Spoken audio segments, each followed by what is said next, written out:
Hi, and welcome to Pet Pals. Every week we showcase animals that are available for adoption through the Frederick County Division of Animal Control and Pet Adoption Center. First, we're going to start off today with two of our bunnies that are looking for forever homes. First little bunny we're going to look at is this fella, Samson. Samson is your basic Rex bunny. He is an adult, came to us previously owned, and we don't have a lot of information because the neighbor of the owner brought him to us. But we do know that he's an adult. We went ahead and have already gotten him neutered. He is very social, as you can tell. He's kind of on the larger side, very interested in what's going around in his surroundings. So one of the things you need to know about bunny care is that bunnies require just as much work as a pet as dogs and cats do. They need their nails trimmed. You need to monitor their teeth. They do need a vet visit at least once a year, just from nose to tail, to make sure that everything's in working order. And bunnies are prey animals, so if you have other pets in your home, if you've got dogs, if you've got cats, you need to understand that bunnies need to be kept safe. That's part of your responsibility as a bunny pet owner. You want to make sure that you are aware if they have any fur loss, if they're not eating. Again, they require vet care. So many times bunnies are purchased or gotten as pets for small children because the bunnies are adorable, but they do require care and attention just like any other pet in your family. They also require somewhat of a special diet. When you go shopping, you want to make sure that you get them some greens to chew on. You want to make sure that if you introduce carrots into their diet, that they get just one small baby carrot a day, because carrots can have a lot of sugar. Our go-to reference is the House Rabbit Society website. They've got everything, all the information on anything bunny related that we refer to all the time. So if you're interested in adopting a bunny, you want to make sure you do the research before you actually do. This is another one of the bunnies that's available for adoption. This is Doodle. Doodle is about a year and a half old, and he was acquired from a fair in Montgomery County last year. So he was a novelty for a year, and then the family was unable to keep him. So again, regardless of where you get your animals from, whether it's from an animal shelter, a rescue, whether you purchase them from breeders, you want to make sure that you commit to these animals for a lifetime. Bunnies can live an average of somewhere around 8 or 9 years old, much longer with proper care, proper diet. So Doodle is absolutely adorable. There's no denying that, but he's a bunny. He requires the same amount of care that Samson would require. Needs to be maintained. His nails need to be trimmed for him. Can't do that himself. He needs a vet visit at least once a year from nose to tail, just to make sure everything is working properly. A lot of times parents will acquire bunnies thinking that they are easy pets for small children, and they're not. They require proper feeding without overfeeding. You want to make sure that you monitor their diet so they're not getting a whole handful of carrots. That would be bad. Doodle is only about 2 pounds. He is already fully grown, so won't be getting any bigger, and he is one of our little dwarf bunnies. So as cute as they are prey animals, and a lot of times because they're so cute and so small, parents associate that with being good with small children. And a lot of times if you have small children, the bigger bunnies are actually a better choice because they're more sturdy, a little less fragile, less likely to be damaged by an over-enthusiastic toddler in your family. So again, another just word of advice: if you've got kids in your family, you want to make sure that you are responsible in supervising the pet and child interaction. Kids are what they are, and we have all grown up being animal advocates and having a great enthusiasm for our little four-legged friends. But parents, you are responsible for overseeing that relationship and making sure that both your child and your pet stay safe. So in addition to introducing Muffin, I'm also going to introduce Bethany Davidson. She is our new humane educator, so we will be transitioning her to Pet Pals, and we know we've got a great audience that watches us every week. So Bethany will be the person that will be showcasing our animals. But the little puppy that we're taking a look at today is Muffin. And sadly, this is Muffin's 3rd time at the shelter.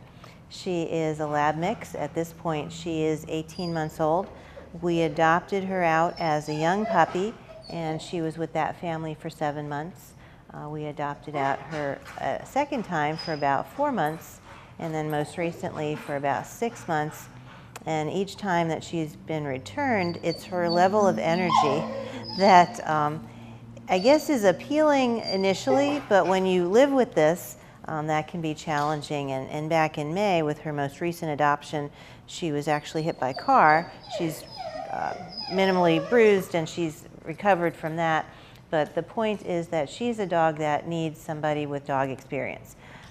Sometimes our potential adopters are disappointed with the choices that we make for animals.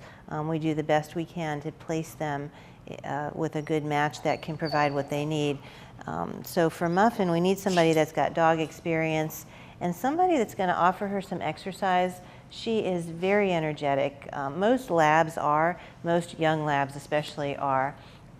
And she is just excessively energetic. So if you run, if you have some sort of agility set up in your backyard, something that will work off her energy a couple of times a day, and then once that energy is worked off with a dog like this, then you can focus on manners and training. To try to train a dog like this with just food, she's just so interested in everything going on around her. As social as she is with people, she really is more environment centered. And you can just tell looking at her, she wants to know what's going on next door at Pizza Hut. She wants to know what's going on in the office on the other side of the wall. She wants to know what's going on behind the camera. She's just very, very busy. So she needs somebody who's going to understand how to direct that busyness in a positive way. But this is Muffin. She's about 1.5 years old. So if you have time, energy, and a commitment level for a dog like this, we would love to discuss this dog with you. This handsome guy is Roscoe. Roscoe's about 9 years old. He is a Dalmatian Pit Bull mix, and he is a return to shelter. He was adopted out and then due to family situations was returned back to us. You can see the diametric opposite between his behavior and Muffin's behavior. Muffin is very enthusiastic and appropriate for her age and breed, just very energetic. Roscoe, on the other hand, demonstrates all the good things about senior pets. He is well-mannered, he walks nicely on a leash, he's investigating his environment, but certainly calm, and you can tell Bethany's got a loose leash hold on him. He's not struggling to get away, and while he's interested, he's not really making an effort to escape. Just interested in looking around the corner. But he's got great manners. While he can vocalize and bark, we rarely hear that from him, and he's just very social. Social with everybody, interested in meeting new people. He's comfortable just getting comfortable. We've had him to different events. We've had him on radio, and he kind of just warms up to anybody that he meets. So this is a good example of the benefits of adopting a senior pet. In addition to the great disposition and well-mannered dog that you would get, he does qualify for a $20 discount. So instead of our $92.50 for adoption, it would be $72.50. And he is already neutered, he's microchipped, he's current on vaccines, and we are just looking to find him a home where he can retire as a senior puppy. So again, this is Roscoe. He's 9 years old, a Dalmatian Pit Bull mix, looking for a forever home. Last little dog we're going to take a look at before break is Victoria. Victoria came to us as a stray in the early part of June, so she's been here just about a month. From just around the corner, Victoria Square. So if you are missing a dog like this, if you have a neighbor that might be looking for a dog like this, here she is. Victoria is about 2 to 3 years old. She's got that gorgeous reverse brindle coat with white. And in looking at her, we've categorized her as a pit bull mix, but the longer she's here and the more I look at her, I see something taller, like maybe a residual or recessive Great Dane in there. And that's part of the challenge and the joy of working in an animal shelter. You can look at some of these animals and try to figure out, especially if they come in as a stray, what exactly makes them up. There's of course DNA testing that you can do as a pet owner just for fun to see if some of the behavior that your pet's exhibiting matches what breeds they might be composed of. But for Victoria, we have already spayed her. We've microchipped her. She's current on vaccines. She's very playful. She is color-coded green. We do color-code our animals here to give potential owners, potential adopters, an idea of their temperament and personality. And so green animals, especially green dogs, and given her age, she needs some work on manners. You can tell she's very social with people. She's not overly enthusiastic with exploring the room, but she could just use a basic puppy 101 class to learn how to walk nicely on a leash, to learn how to respond to her owner, to her name preferably.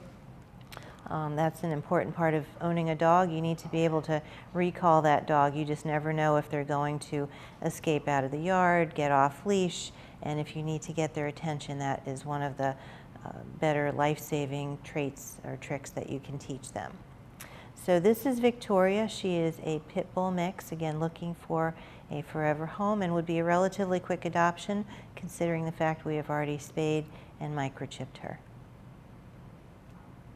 We are going to go ahead and take a short break. When we come back, we've got 5 felines that are looking for forever homes. We'll see you shortly.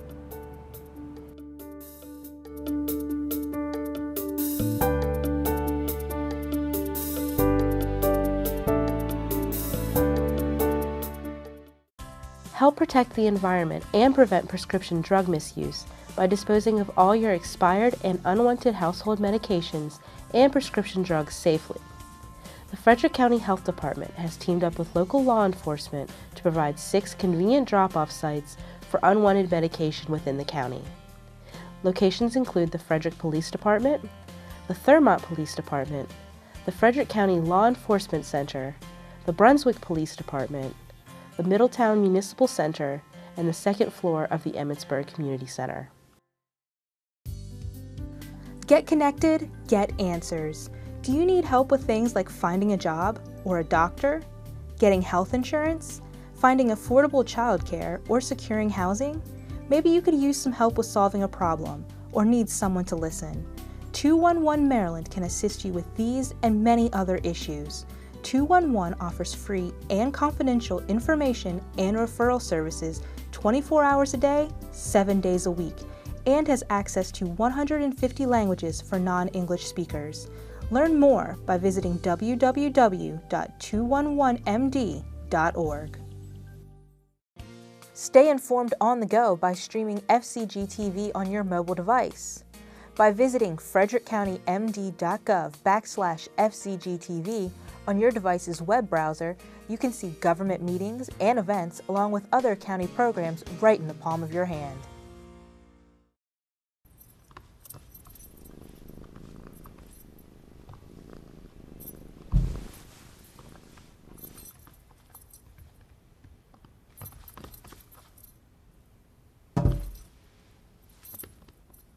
There's a shelter pet who wants to meet you. Meet one today. Visit theshelterpetproject.org. Adopt.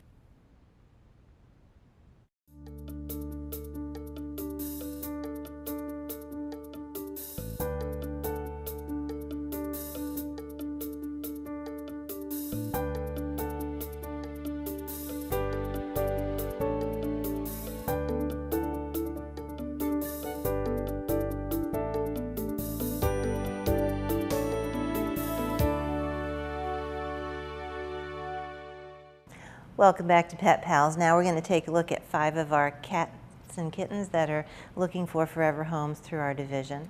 First little cat we're going to take a look at is Frederick. Frederick came into us as a stray from Middletown. This time of year we take in so many cats and kittens. We refer to the whole season from April through September to be kitten season. Frederick is about a year old and he's a gorgeous red tabby and white. If you're missing a cat, if you have indoor, outdoor cats that you are looking for, please check the shelter. We have an online stray page, but the best thing to do is to come to the shelter during the hours that we're open and actually physically walk through our shelter. We will escort you back to the isolation areas to look for your cat. So often people have a different understanding of cat colors and patterns to their coat. So tabby is not a color, tabby is a pattern. So if you're missing your tabby cat, we would ask you, is it cream tabby, orange tabby, red tabby, gray tabby? So you can understand why we prefer that you guys, if you're missing a pet, that you come into the shelter to look for your pet. But Frederick is, looks like he is, if he's not already neutered, he will be prior to leaving the shelter. We've already microchipped him. As with all of our cats, we've brought him up to speed on vaccines, including a rabies vaccine. We have already microchipped him in preparation to leave for his forever home. And when Frederick came in, he was a little bit shy, as a lot of cats are, so we offered him some privacy in something that we call affectionately as a wild box. It's just a plastic crate that cats can kind of hide in if they don't want to have that eye-to-eye contact with humans. Gives them a time to kind of chill, relax. Now, Frederick is a good example of what can happen over a little period of time with some transition, but not all cats turn into a Frederick. Some cats that come in and they're not handleable, unfortunately we become unable to place, because people that are looking for adoptables want this kind of cat. But Frederick has a great temperament, personality. At about a year old, is pretty much established in personality and size. So if you're looking for a gorgeous red tabby, he'd be a great choice. This little guy's name is Varus. He is just one example of the many, many kittens that we have now available for adoption on our adoption floor. This time of year, as I said, we get floor-to-ceiling kittens starting in April or May, and it runs all the way through September. And the reason for that is that through the summer months when it's warm, cats that are not spayed or neutered are reproducing.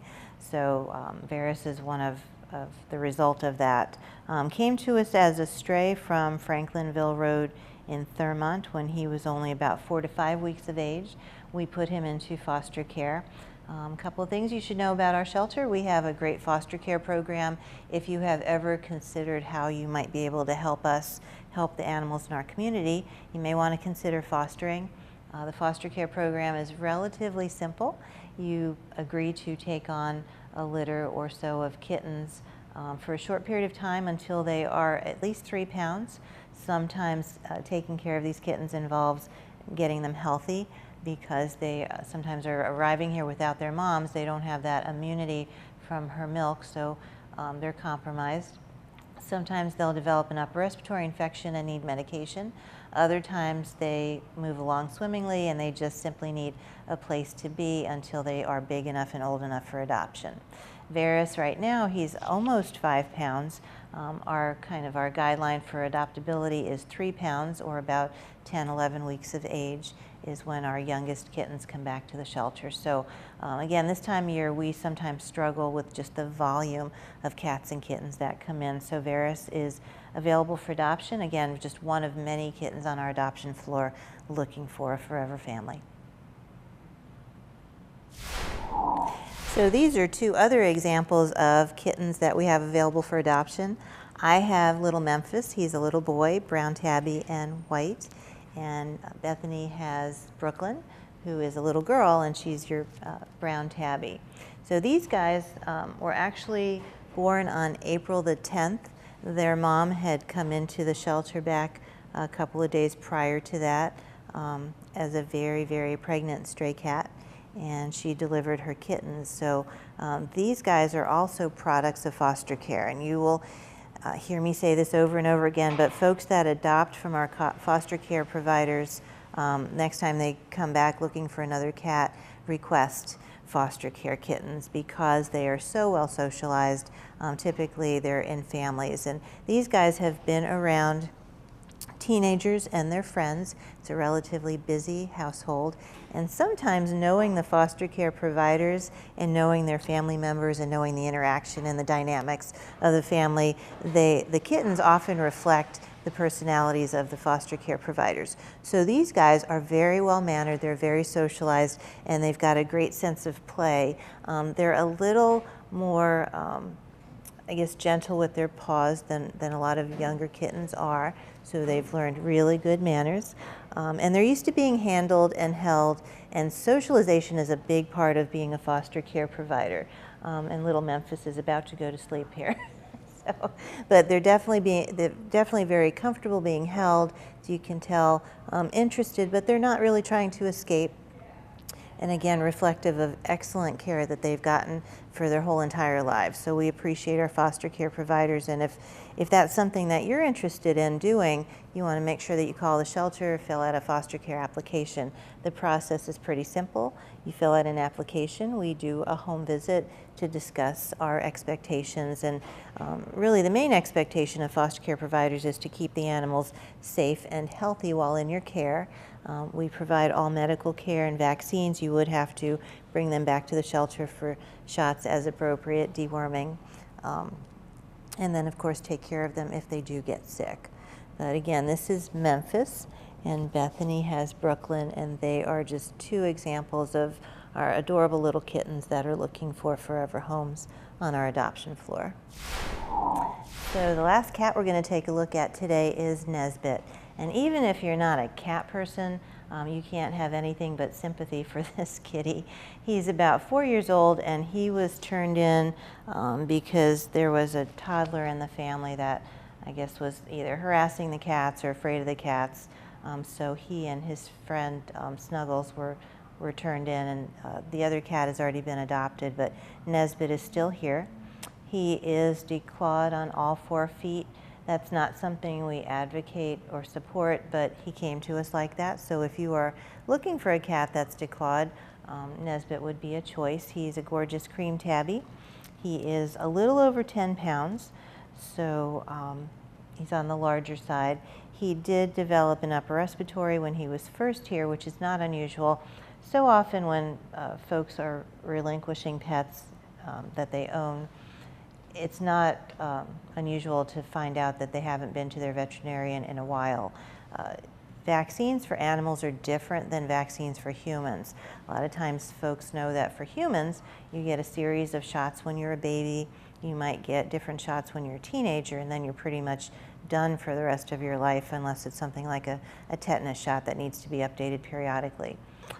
With cats and kittens, dogs, puppies, they need routine vaccines, which some can actually be every year that they need vaccines. So something to keep in mind if you're taking on the responsibility of a pet. You want to make sure that you include a vet visit at least once a year, even if they're not needing vaccines, just to look at their overall health, to check their metabolism, to talk about diet, to check their teeth. I know that years ago, looking at an animal's teeth wasn't important, but now we have discovered that their dental hygiene, any infection that starts in their mouth can actually become systemic and cause other problems. So all of that is important to know if you're going to have a companion animal that you take responsibility for. Part of that is providing them the appropriate medical veterinary care that they need. Nesbit is, again, he's an adult. He is already neutered, all 4 declawed. He's got a great personality. He's a little bit shy, on the shy side. We've got him color-coded as orange. So what we recommend, regardless of which pet you might be interested in adopting, to come in and meet that pet. You want to visit with them, you want to spend some time with them. You want to review their medical records, their history, and anything that their previous owners had to say about them. We also monitor their behavior here, so if there's anything staff or volunteers have observed, that's on incident reports with animals as appropriate. So as much information as we know about an animal, we will share with you, and we are certainly happy to answer questions or delve a little bit further. If you've got a question that isn't quite answered in the paperwork, we can certainly do some research. But this little guy is Nesbit, again, one of the many adult cats who is now in competition with our kittens on the adoption floor looking for a forever home. And that wraps it up for this week's Pet Pals. Thank you so much for joining us. Have a great week, and we will see you next time.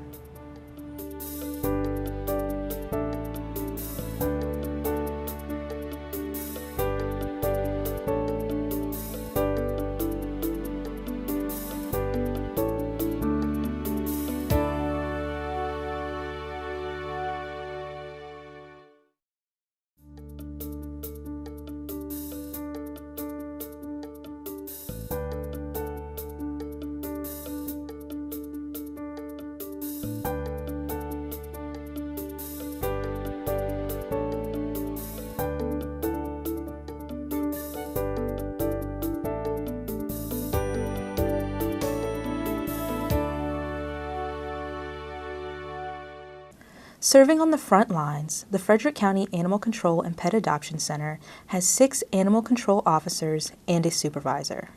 These officers cover all of Frederick County, including the municipalities and Frederick City. We're mostly complaint-driven, which means a citizen from the county or somebody that happens to be in our area calls in a complaint to either our office or the Emergency Communications Department. We respond to all types of complaints with domestic animals, from running at large to the pickup of stray animals, injured, sick, complaints of neglect and cruelty, and animal bites. For the wildlife here in Frederick County, we only respond to calls for sick, injured, or possibly rabid. Depending on that information, we'll dispatch an animal control officer to that location to investigate the complaint, to find out if it's valid, if there's a basis for the complaint, and then we can take action based on the officer's findings. Our first tool is education. We talk to people every day, we educate people every day on how to be a more responsible pet owner, educate them on the local laws and ordinances here in Frederick County. If education doesn't work, we can proceed to verbal warnings, written warnings, and then ultimately civil citations, which is a fine. Our fines in Frederick County begin at $50 for a first offense, $75 for a second offense, and $100 for a third and subsequent. Most of the animals brought into the shelter are picked up as strays or are relinquished by their owners, but regardless of how they ended up here, all the animals are brought in through Animal Control's intake area. They're all processed, photographed, documented, and placed in the appropriate area. We have different areas for cats, dogs, animals that are healthy, animals that are sick or aggressive. So once they become residents here at the Animal Control Center, we start to evaluate them for health and temperament, and then based on our findings, they're put on a pathway, hopefully to adoption, rescue, or to be placed in a permanent home. If you need to contact an animal control officer, officers are in the office daily from 7 a.m. to 11 p.m., and an officer is on call every night from 11 p.m. to 7 a.m. for animal-related emergencies. Our phone is the quickest and most efficient way to reach us. The direct line for the officers is 301-600-1544. For an animal-related emergency, please call 301-600-2558. That phone number will be answered 24/7. You'll always reach a person. Whatever information is relayed to the dispatcher, they can in turn send it out to the animal control officers. We respond to calls based on priority. Calls for aggressive animals, animal bites, neglect and cruelty, sick, possibly rabid, assisting other agencies in the county. Those are priority calls, so we try to handle those first. Some of our less important calls, like the pickup of stray animals, general information complaints, nuisance barking, things like that, we'll handle as quickly as possible. But like I said, we have priority calls that we try to focus on first.